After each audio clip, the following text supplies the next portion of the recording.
नमस्कार, मैं हूं आंचल सिंह और आपका स्वागत है हमारे चैनल पर। प्रशांत भूषण को सुप्रीम कोर्ट से बड़ा झटका लगा है। सुप्रीम कोर्ट ने स्वतः संज्ञान लेते हुए जिस तरीके से प्रशांत भूषण ने कोर्ट की अवमानना में जो ट्वीट किया था उस पर अब सुप्रीम कोर्ट ने उन्हें दोषी करार कर दिया है। 20 अगस्त को सुनवाई होगी और उसमें प्रशांत भूषण को सजा होगी, लेकिन उससे पहले जो प्रशांत भूषण को बड़ा झटका लगा है। प्रशांत भूषण आम आदमी पार्टी के नेता भी रहे हैं और किस तरीके से वो अपने आप को वकील कहते हैं, लेकिन हमेशा वो देशद्रोहियों के साथ खड़े रहते हैं और किस तरीके के उनके अगर पीछे जाकर देखें तो किस तरीके की उनके बयानबाजी रहती है, किस तरीके के ट्वीट रहते हैं। ज्यादातर उनके ट्वीट हिंदू विरोधी रहते हैं और किस तरीके से राष्ट्र विरोधी बातें वो करते हैं, चाहे वो कश्मीर को लेकर हो या प्रभु राम को लेकर हो या श्री कृष्ण को लेकर हो। तमाम उन्होंने ऐसी बातें कही हैं। जनता पहले से ही मांग कर रही थी, लेकिन अब जो सुप्रीम कोर्ट ने स्वतः संज्ञान लिया है इसका जनता समर्थन कर रही है और प्रशांत भूषण को जल्द से जल्द जेल के पीछे देखना चाह रही है, क्योंकि प्रशांत भूषण एक ऐसे लॉयर हैं जो हमेशा भारत को तोड़ने की बातें करते हैं। कश्मीर को पाकिस्तान को दे देना चाहिए, तमाम तरीके की उजूल फजूल बातें प्रशांत भूषण करते आए हैं। लेकिन जो इस मामले में जो सुप्रीम कोर्ट ने स्वतः संज्ञान लिया है, आखिर आपको बता दें ये पूरा मामला क्या है। तो सुप्रीम कोर्ट न्यायमूर्ति अरुण मिश्रा, न्यायमूर्ति BR गवई और न्यायमूर्ति कृष्ण मुरारी की पीठ ने अपमानजनक जो ट्वीट इन्होंने किया था उसको लेकर प्रशांत भूषण को दोषी करार कर दिया गया है और इस मामले में सुनवाई 20 अगस्त को होगी और सजा भी उसी दिन सुनाई जाएगी। दरअसल प्रशांत भूषण ने देश के सर्वोच्च न्यायालय और मुख्य न्यायाधीश SA बोबड़े के खिलाफ ट्वीट किया था 27 जून को, जहां प्रशांत भूषण ने अपने ट्विटर अकाउंट पर एक ट्वीट सुप्रीम कोर्ट के खिलाफ किया, वहीं दूसरा चीफ जस्टिस S बोबड़े के भी खिलाफ किया। और प्रशांत भूषण ने एक ट्वीट किया था जिसमें 4 चीफ जस्टिस पर लोकतंत्र को तबाह करने में भूमिका निभाने का आरोप लगाया था, जबकि दूसरा जो ट्वीट था उन्होंने बाइक पर बैठे मौजूदा चीफ जस्टिस की तस्वीर पर आपत्तिजनक टिप्पणी की थी। बीजेपी से जोड़ते हुए उन्होंने दिखाया था कि किस तरीके से, क्योंकि राम मंदिर का जो फैसला आया था राम मंदिर पर, उससे काफी जो सेकुलर गैंग थी वो चिढ़ी हुई थी और इसी के लिए प्रशांत भूषण ने अनाप शनाप चीजें लिखी और किस तरीके की बयानबाजी की। लेकिन अब जनता जो पहले से ही मांग कर रही थी, अब वो कार्रवाई इन पर शुरू हो गई है, दोषी करार हो गए हैं और अब उनको सजा भी सुनाई जाएगी। और ये जो पूरा मामला है इस पर ये दिखा रहा है कि किस तरीके से अब प्रशांत भूषण की जो मुश्किलें हैं वो काफी हद तक बढ़ गई हैं। तो कहें तो जो सेकुलर गैंग है, जो सो कॉल्ड अपने आप को इंटेलेक्चुअल बोलते हैं, वो लोग भी अब इस पर बौखला गए, चाहे वो राजदीप सरदेसाई हो या फिर सीताराम येचुरी से लेकर योगेंद्र यादव तक ने अपनी इस पर प्रतिक्रिया दी है। राजदीप सरदेसाई का ये कहना है कि सुप्रीम कोर्ट ने जो उनको दोषी करार दिया है, इससे पहले जो कश्मीर के बंदी हैं उनमें 1 साल से पिटीशन पड़ी है लेकिन उस पर कोई कार्रवाई नहीं हो रही है।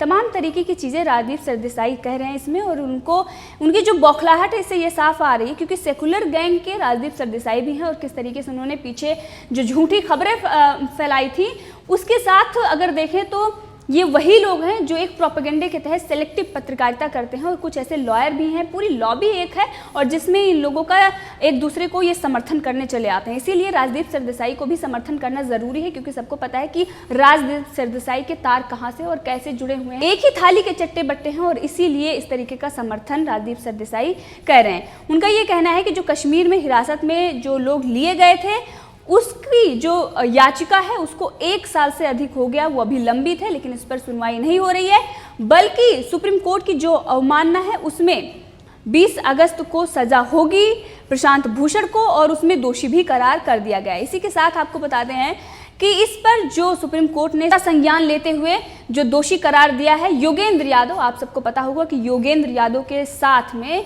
अभी कुछ दिन पहले ही प्रशांत भूषण का एक वीडियो वायरल होता है जिसमें वो जो हमारी सुरक्षा बल है उसको किस तरीके से डरा और धमका रहे हैं कि हम सुप्रीम कोर्ट में आपको देख लेंगे, सुप्रीम कोर्ट का लॉयर हूं मैं, अपने रुतबे का किस तरीके से वो गलत इस्तेमाल कर रहे हैं। और उससे ये साफ होता है कि कहीं ना कहीं ये लोकतंत्र को ये खत्म करने की बातें हैं, क्योंकि अगर आपके पास रुतबा है तो आप सुरक्षा बल जो हमारे लिए खड़े हैं, अगर आपको कोई नियम कानून बताते हैं तो आप उन पर इस तरीके की धमकी नहीं दे सकते हैं, लेकिन उसके बावजूद आप किस तरीके की धमकी दे रहे थे। और आज समय इस तरीके से बदला है कि आज वही सुप्रीम कोर्ट आपको किस तरीके से जो आपने किया है उसकी सजा देने जा रहा है। योगेंद्र यादव ने प्रशांत भूषण के समर्थन में एक ट्वीट किया। उन्होंने कहा, प्रशांत भूषण सुनो, सत्य सूली पर चढ़ेगा, ये सुकरात का काल है, जिनके न्याय के लिए लड़ रहे हो वो विकास के लिए खामोश रहेंगे, मुर्दा समाज बोलता नहीं है।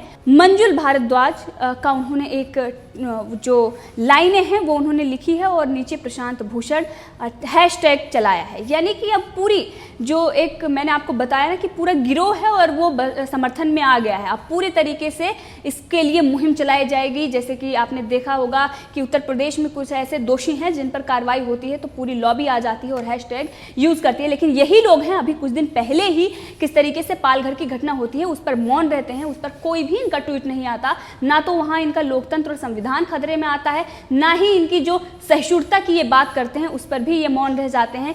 वहीं पर अगर हम देखें तो बेंगलोर की इतनी बड़ी घटना हो जाती है लेकिन ये लोग उस पर कार्रवाई की मांग नहीं करते, बल्कि वो कांग्रेस जिसके विधायक हैं उनके साथ खड़े होने की जरूरत होती है लेकिन उसके किस तरीके से विरोध में उनके खड़े हुए हैं और अगर समर्थन कर रहे हैं तो दंगाइयों का, उपद्रवियों का।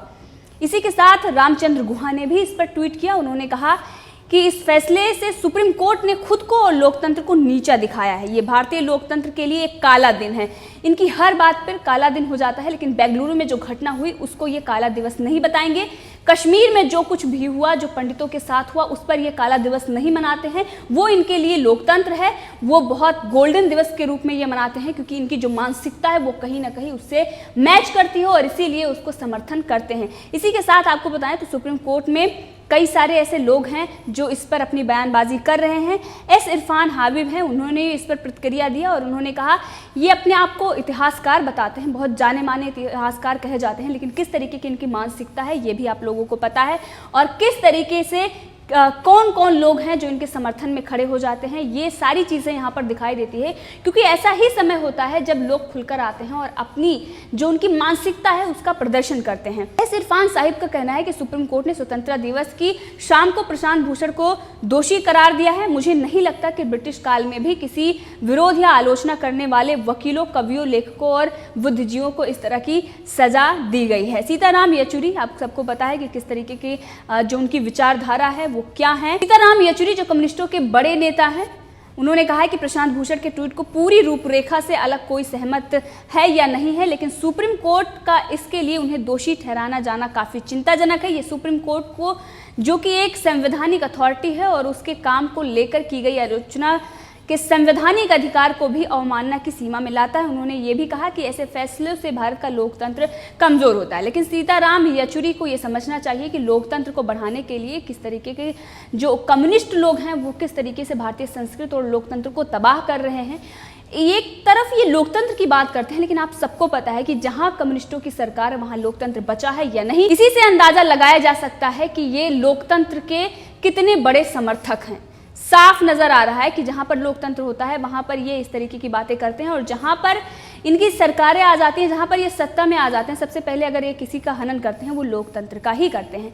लेकिन जनता जो इतने दिन से मांग कर रही थी और कह रही थी कि ये प्रशांत भूषण वही हैं जो ये बोलते हैं कि रामायण और जो महाभारत दिखाया जाता है वो अफीम है, लोगों को अफीम चटाई जा रही है। जो इतने बड़े हमारे ग्रंथ हैं उनको इस तरीके की ये बातें करते हैं। क्या बोलने की जो आज़ादी है इन्हीं के लिए है? ये जो फ्रीडम ऑफ स्पीच की बात करते हैं, इस तरीके की किसी की भावनाएं आहत करेंगे। दूसरी तरफ आप देखते हैं कि बेंगलुरु में जो एक कमेंट को लेकर जो पोस्ट की जाती है उस पर कमेंट करते हैं और पूरा शहर जला दिया जाता है और उस पर आप समर्थन उन्हीं का कर रहे हैं कि उनकी भावनाएं आहत हुई थी। अगर आपकी भावनाएं आहत होती हैं तो आप शहर जला देंगे। और एक ये जो अपने आप को वकील कहते हैं और किस तरीके के धर्म के नाम पर लोगों को बांटने का काम करते हैं, किस तरीके से अपशब्द बोलते हैं और इन पर अगर कार्रवाई हो रही है तो लोकतंत्र की हत्या हो गई। ये सारी चीजें दिखाती हैं कि दोहरी मानसिकता के लोग हैं और सिर्फ अपने प्रोपेगेंडा और जो सिलेक्टिव चीजें हैं उसी पर बात करते हैं, बाकी ये मौन हो। ये वही प्रशांत भूषण है जो ये कहते थे कि